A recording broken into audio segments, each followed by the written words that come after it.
Chapter 20. Employment, Money, and Prices.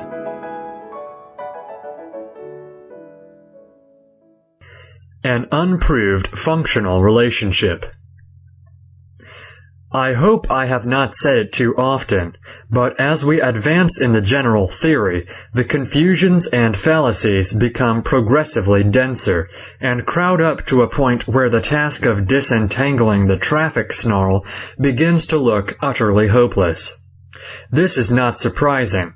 In chapters 20 and 21, for example, which we shall now consider together, Keynes applied to the theory of money and prices, as one Keynesian has put it, the tools of analysis which he had developed earlier in the book. But as these tools of analysis, as we have seen, nearly all consisted of faulty and confused concepts, a discussion of their supposed interaction merely compounds the confusion. As we have already analyzed these basic confusions, I need not repeat the analysis, though it may be necessary to remind the reader from time to time of these basic confusions in calling attention to the additional and derived confusions that arise when these fallacious concepts are made the basis of further reasoning concerning their alleged interrelationships. The substance of Chapter 20, the employment function, need not detain us long. It is an effect to work out a series of mathematical equations concerning the employment function. Keynes offers an alleged definition of the employment function on page 280, but what he really gives us is, as in other cases, an equation without a definition. He does tell us, however, that the object of the employment function is to relate the amount of the effective demand measured in terms of the wage unit directed to a given firm or industry or to industry as a whole with the amount of employment, the supply price of the output of which will compare to that amount of effective demand. Page 280. The reader may make whatever he can of this, but a few hints will probably economize his time and mental effort. The first thing he can do is to put aside the phrase measured in terms of the wage unit. Though Keynes defined the wage unit as a quantity of employment, page 41, his explanation showed that he really defined it as meaning merely a quantity of money paid to persons employed. In fact, it seems to mean merely the average national hourly wage rate at any moment as measured in shillings or dollars. But in accordance with the philosophic principle of Occam's razor that entities should not be multiplied unnecessarily, it is better to think in any given context either of the number of man-hours worked or the number of men employed, or total wage payments, and to omit the merely confusing hybrid concept of wage units. If these mean nothing more than the average national hourly wage rate, and if this is, say, $2, then it is easy to convert total wage payments into total man-hours worked, or vice versa, if we know one sum or the other. Then we shall at least know whether what we are talking about is total man-hours worked, or average hourly wage rates in dollars, or total wage payments in dollars, and we shall be at least one step nearer to clarity of thought. When a few other simplifications have been made, we shall find that all Keynes is talking about is the relation of effective demand, another confused conception, the aggregate income or proceeds which the entrepreneurs expect to receive, page 55, to the amount of employment. But without analyzing this further, what reason is there to suppose that this relationship is a functional relationship at all, that there is any such thing as the employment function? Keynes never condescends to offer any statistical evidence that any such function exists, or, for that matter, that any of his other functions exist. And certainly he does not offer any plausible deductive proof that it exists. We touch here upon an economic error that long antedates Keynes. It can be traced back as far as Cournot in 1838, and was revived in its modern form chiefly by Jevons in 1871. It is the basis today of a huge literature of mathematical economics. When an empiric or presumptive relationship seems to exist between one economic quantity and another, so that one seems to vary proportionately or increasingly, decreasingly, or inversely with another, some economists have fallen into the habit of calling the first a function of the second. This suggests a mathematical analogy, and perhaps little harm is done as long as it is treated merely as an analogy, as a figure of speech.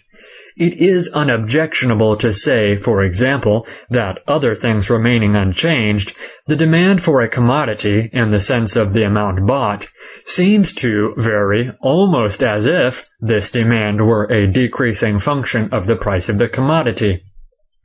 But the moment we put this in the form of a mathematical expression, the moment we write, for example, D equals FP, or use some similar notation to stand for such a relationship, we are in danger of making an illicit leap.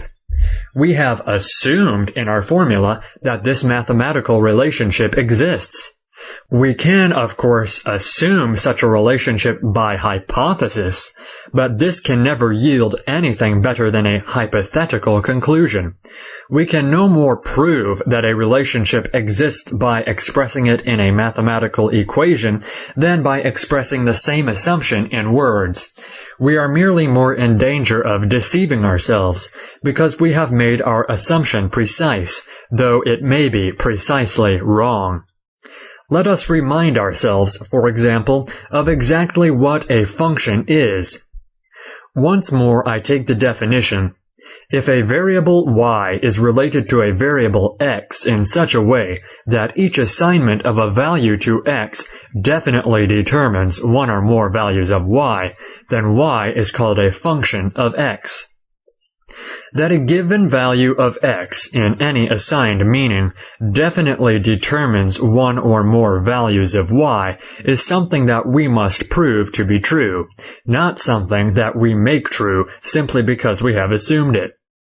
Section 1 of Chapter 20 on the employment function consists of a set of equations concerning this alleged function. Keynes assumes that the functional relationship exists, but never attempts to prove it. There is, in fact, no good reason whatever to assume that any functional relationship exists between effective demand and the volume of employment. Everything depends, in fact, upon the interrelationships of wage rates, prices, and the money supply. No matter how low total monetary demand falls, full employment could exist at the appropriate relationship of wage rates to prices. No matter how high total monetary demand is pushed, unemployment will exist if an unworkable relationship exists between wage rates and prices. But even Keynes does not seem to take his mathematical explorations very seriously. At the beginning of Section 1, he remarks in a footnote, "Those who rightly dislike algebra will lose little by omitting the first section of this chapter." Page 280. General value theory versus monetary theory. As all the other major questions raised by Chapter 20 are also raised by Chapter 21 on the theory of prices, we may proceed to the latter forthwith. Keynes opens this chapter with a long paragraph that is worth quoting in full. So long as economists are concerned with what is called the theory of value, they have been accustomed to teach that prices are governed by the conditions of supply and demand, and, in particular, changes in marginal cost and the elasticity of short-period supply have played a prominent part. But when they pass in Volume 2, or more often in a separate treatise, to the theory of money and prices, we hear no more of these homely but intelligible concepts, and move into a world where prices are governed by the quantity of money, by its income velocity, by the velocity of circulation relatively to the volume of transactions, by hoarding, by forced saving, by inflation and deflation et hoc genus omni, and little or no attempt is made to relate these vaguer phrases to our former notions of the elasticities of supply and demand. If we reflect on what we are being taught and try to rationalize it, in the simpler discussions, it seems that the elasticity of supply must have become zero and demand proportional to the quantity of money, whilst in the more sophisticated we are lost in a haze where nothing is clear and everything is possible. We have all of us become used to finding ourselves on the one side of the moon and sometimes on the other, without knowing what route or journey connects them, related, apparently, after the fashion of our waking and our dreaming lives. Page 292. This satire would have had considerably more point if it had been made a generation earlier. It sounds, indeed, suspiciously like a sly allusion to Keynes's own teacher, Alfred Marshall. But at the time it appeared, in 1936, it no longer applied, at least to the pioneers of economic thought. Newt Wicksell's Lectures on Political Economy, in 2 volumes, Volume 1, General Theory, Volume 2, Money, appeared in an English edition in 1934 and 1935. They had existed in German since 1901 and 1906. These lectures made giant strides toward a reconciliation and unification of value theory and monetary theory. Ludwig von Mises's theory des Gelds und der Umlaufsmittel, which carried this unification even further, appeared in its first German edition as early as 1912, and in its second in 1924. It had been translated into English as The Theory of Money and Credit in 1934. In America, Benjamin M. Anderson's The Value of Money, which appeared first in 1917, was in large part a protest against the tradition and practice of putting general economic theory and monetary theory in separate compartments. Anderson's book has appeared in a second edition in 1936. Was Keynes aware of all this? If so, why did he ignore it all in the paragraph just quoted? One dislikes to write of him, as Wicksell wrote of Gustav Cassel, that he ignored those who had anticipated him because he desired at all costs to be esteemed an original and even path-breaking theorist. But one must choose between this explanation or the explanation of sheer ignorance. And Keynes, even in the general theory, makes references, though largely disparaging, to the work of both Wicksell and Mises. But perhaps the dichotomy between general value theory and monetary theory was never quite as sharp as Keynes's satiric portrait assumes. Scientific progress in all fields is made by isolating a problem, by studying the effect of one force or factor at a time. In the physical sciences, this is done through a method of hypothesis tested by experiment.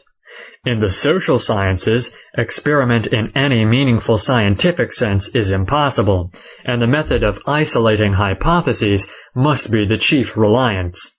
Keynes himself admits this in Chapter 20.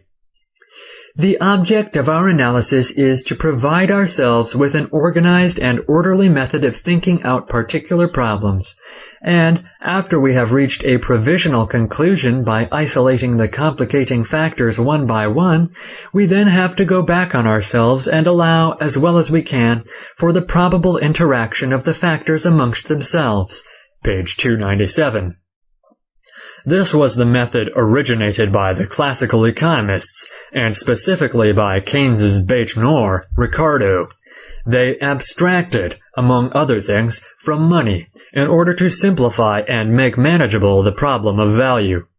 In a perhaps unfortunate phrase of Mill's, they tried to look behind the monetary veil.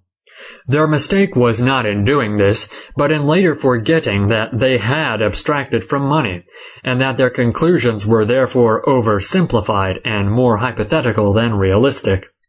And when they reintroduced money, or discussed monetary problems, they made the further mistake of forgetting what they had learned when they had abstracted from money.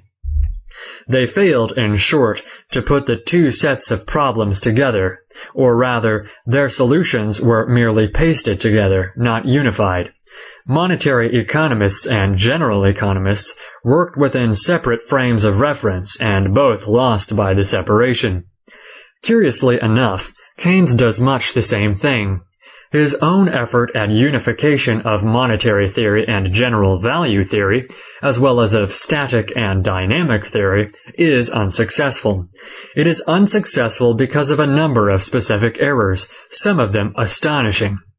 Keynes's general method in Chapter 20 of introducing a number of simplifying assumptions in the theory of value and money and prices, and then reintroducing the possible complications which will in fact influence events, is correct in principle. But he is unsuccessful in result, because some of his simplifications and complications are the wrong simplifications and complications, and because some of his fundamental concepts are either misleading or false. In discussing money, for example, he tells us in italics, "The importance of money essentially flows from its being a link between the present and the future," page 293. And again, "Money in its significant attributes is, above all, a subtle device for linking the present to the future," page 294. Now, I should say, on the contrary, that the importance of money flows essentially from its being a medium of exchange, and that its most significant attribute is that it functions as the medium of exchange. In performing this function, it is true money does incidentally serve as a link between present and future, but so do all sorts of other things. Money is far from unique in this respect. It may be doubted whether, in economic life, it serves even as the chief link between the present and the future. That honor should preferably be reserved for the rate of interest, which is not, Keynes's theories notwithstanding, a purely monetary phenomenon. Another link between the present and the future is the system of forward and future prices on the organized exchanges. All prices, in fact, even present prices of securities and commodities, are links between the present and the future, because they embody and reflect the anticipations of buyers and sellers respecting the future. It is true that such prices happen to be expressed in terms of money, but they would anticipate the future just as much if they were expressed in terms of each other. If the price of wheat were expressed in terms of cotton, or of cotton in terms of wheat. Of course, prices expressed in terms of money also reflect anticipations regarding the future value of the monetary unit itself. But money, as such, has no unique quality in reflecting anticipations regarding the future. It is, in fact, men's anticipations regarding the future, and not the particular material terms in which these anticipations are expressed, that constitute the real link between the present and the future. Men constantly act with an eye on the future, and their actions and valuations express their anticipations regarding that future.